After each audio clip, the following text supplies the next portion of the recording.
Hello and welcome to the show. Today's podcast recording is not going to be a lengthy one. It's just to let you know a couple of things that are going to be coming up over here on the podcast in a couple of days.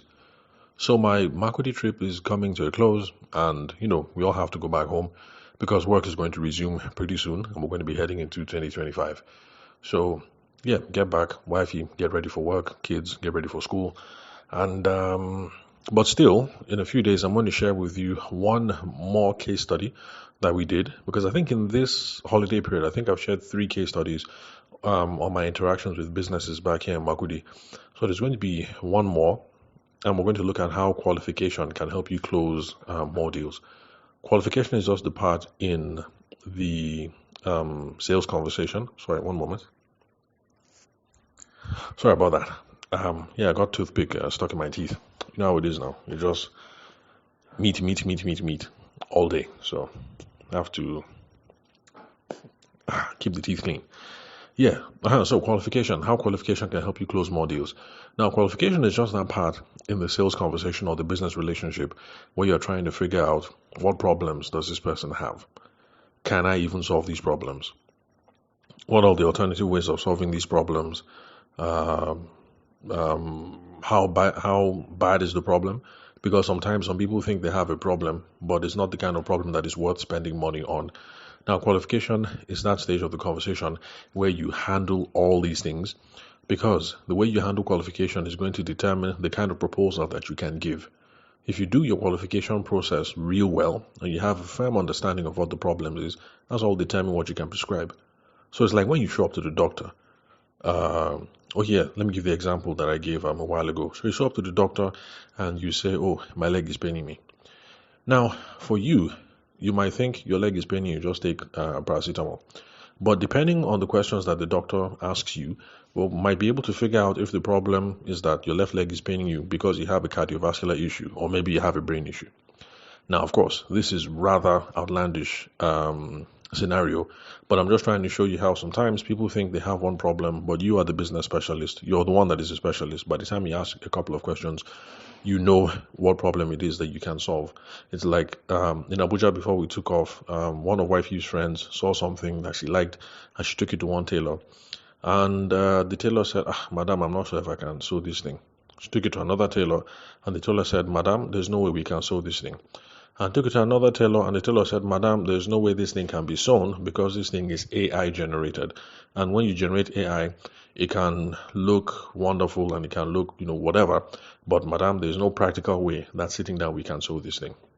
So your consumer, your customer, your clientele, they might want this sort of thing. But you are the specialist and you're the one who'll be able to look at it and know that there's no way, given the technology that we have now, that we can solve this problem or we can achieve this or we can achieve that. So that is the reason why qualification is important. What problem do they have? What problem are they trying to solve? What vision are they trying to work towards? What are the possible ways of getting towards it? And of course, this now determines the kind of presentations or the kind of proposals that you're going to make.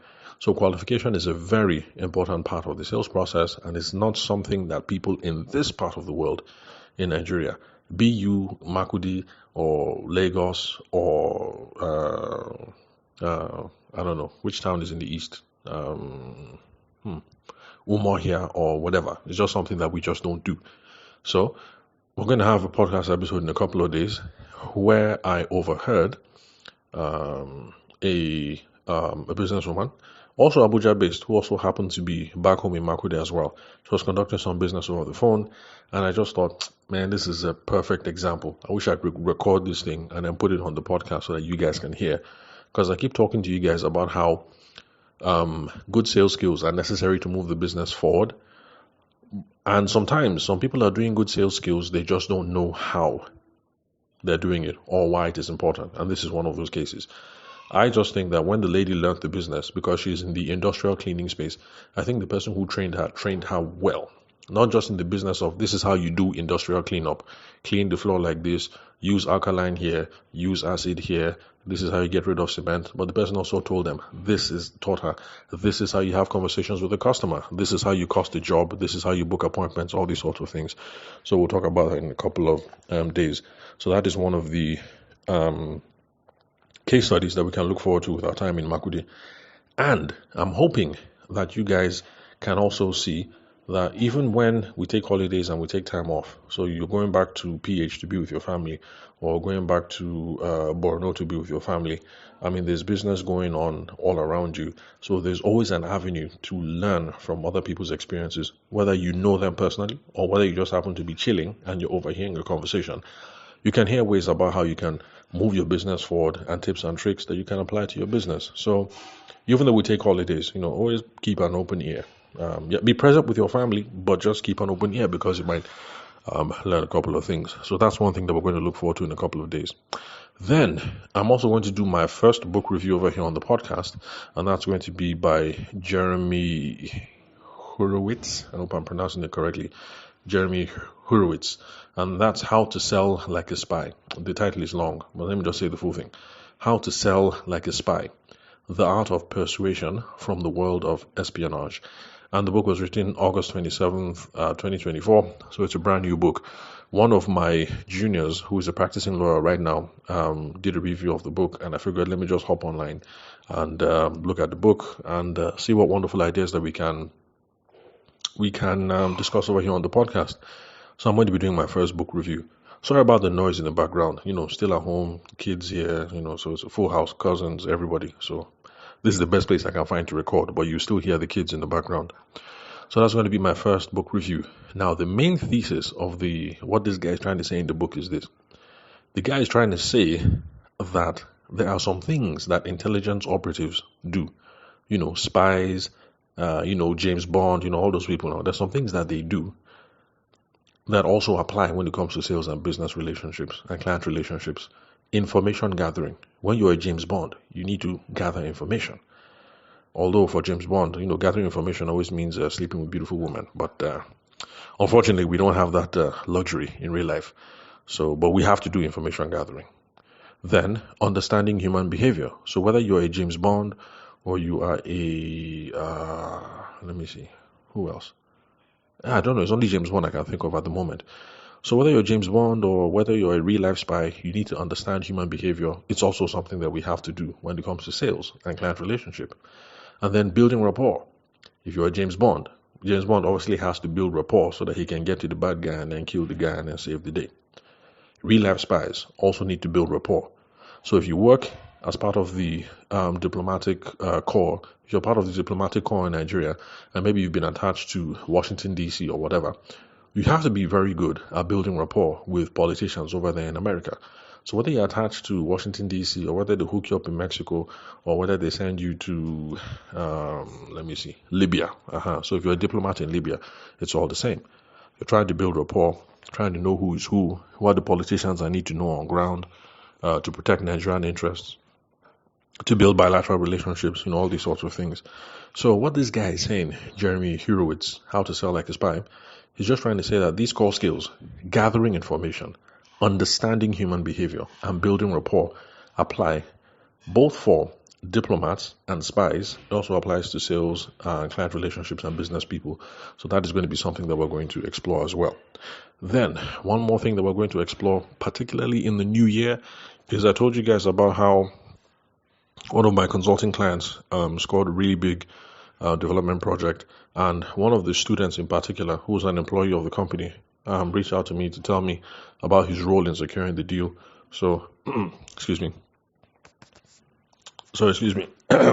eating too much, so I'm just full of gas. Where was I? So I'm going to use that as an example I'm not just going to talk about how, the ideas that we explored with the company. The name of the company is Crimson Energy. They're in the alternative energy space. So solar panels, inverters, batteries, power as a service, mini grids, where you power up whole communities, all these sorts of things. So I'm not just going to be discussing general ideas, what we talked about in training sessions, but I'm going to talk about some small testimony about how this guy, who's a member of the team, how he learned certain things that he thought was instrumental and pivotal to him closing XYZ number of deals after I stopped working with them. So that should give you a sense of what it is that is possible when you call in people to come and talk to your team, to your employees. It will let you know, give you a sense of what kind of multiples are possible. And then it'll also set the right kind of expectations, because it's something I keep saying time and time again, but some people don't understand that unfortunately sales training, it's not like mathematics. It's not like 1 + 1 = 2. Sometimes it takes a while and there's a ramp up period.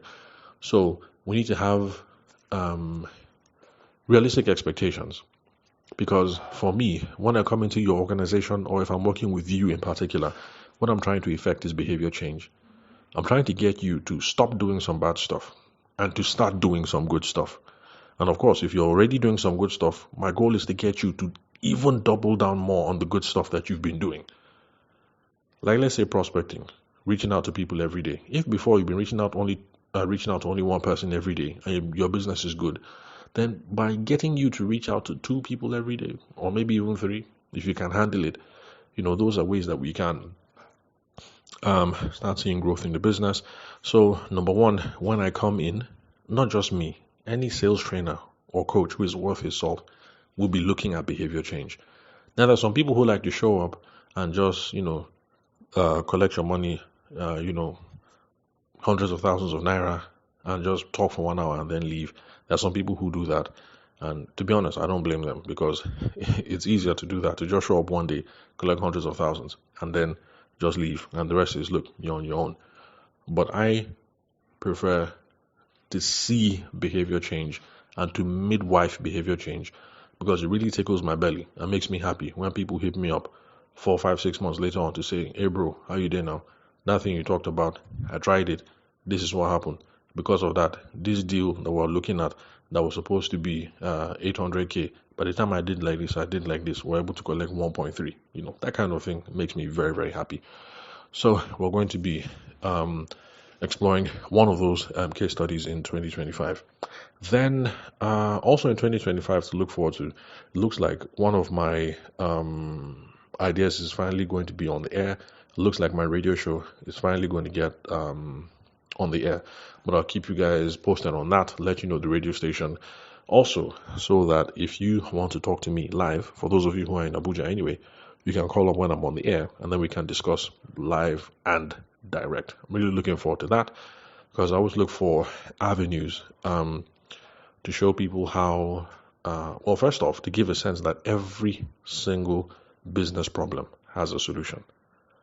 There are some personal problems that don't have solution, unfortunately, and there are some things that are life and death. That one there's no solution. But when it comes to business, every single business problem has a solution, especially for those of us who are in the SME space, small and medium scale, micro scale, nano scale.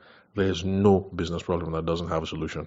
So I'm looking forward to talking with people live, whether it's you or not, but talking to people live and figuring out problems on the spot and giving people hope to show them that you can solve this problem. It might be difficult, but by considering 1 or 2 ideas, looking at 1 or 2 resources, by thinking hard on a couple of things, we can figure out the way to move things forward. So when the radio show gets on air, I'll let you guys know. If the TV thing clicks and I end up on TV, I'll also let you guys know as well.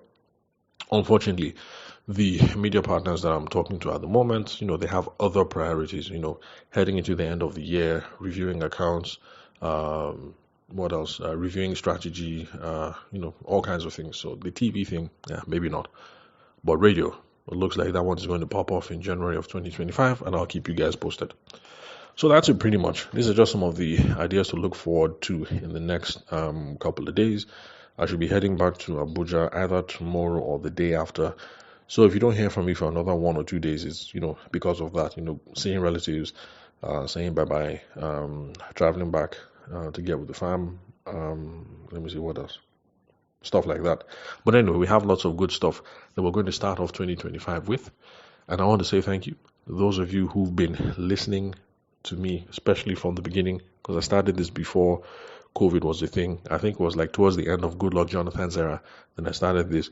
So for those of you who've been with me, like this, this is like what now? 5 years? 5 years. Thank you very much for listening. I really, really, really appreciate the support. And I'm hoping that as we're rounding up 2023 and heading into 2024, my biggest goal or desire is to keep on providing value to you guys over here. And as I provide value to you, expand your worldview of what's possible when it comes to sales and business development, please share this resource with other people who you think might be able to learn from it as well. Because I'm helping you guys grow your business. And you guys are paying me absolutely nothing. That's the only way you can pay me. Just by spreading the gospel and saying that, hey, this podcast is the bomb, giving it to people and sharing the link. Speaking of sharing the link, let me shout out to Melky. Melky left a comment on Spotify and he said that my podcast episodes are always on point. Thank you very much, Melky, for your comments. Please share the podcast with other people so that they can derive some goodness from this always on pointness of the show. So that's it. If you'd love to connect and explore opportunities with me, the phone number to call or SMS is 080-6466-2140. The country code is +234 for those of you who are not Nigerian. That's the WhatsApp number. Then connect with me on LinkedIn. That's the only socials that I have at the moment. And the name to look for is Tabeshima Ayede. Thank you very much for your time and attention. This is 29th. As of recording, this is the 29th of December. So 30 days are September, April, June, and November. All the rest have 31. Okay, so December has 31 days. So 29, 30, 31. Okay, so we'll be rounding up this year in another 2 days. Looking forward to spending much more time with you guys. And please, the reason why I dropped my phone number is because I really like hearing from you guys. Really love meeting you guys. Whether we end up doing business together or not, whether you become a client or not, it's always nice to meet you guys, know what you guys are working on, and then that helps to determine the flow of the podcast and the things that we talk about in the coming weeks, months, and years. So thanks for your time and attention. I'll catch you guys at the next episode. And I hope you guys are getting ready to wind up the year in a blast and starting off 2025 on a hopeful note. So I'll catch you guys at the next episode.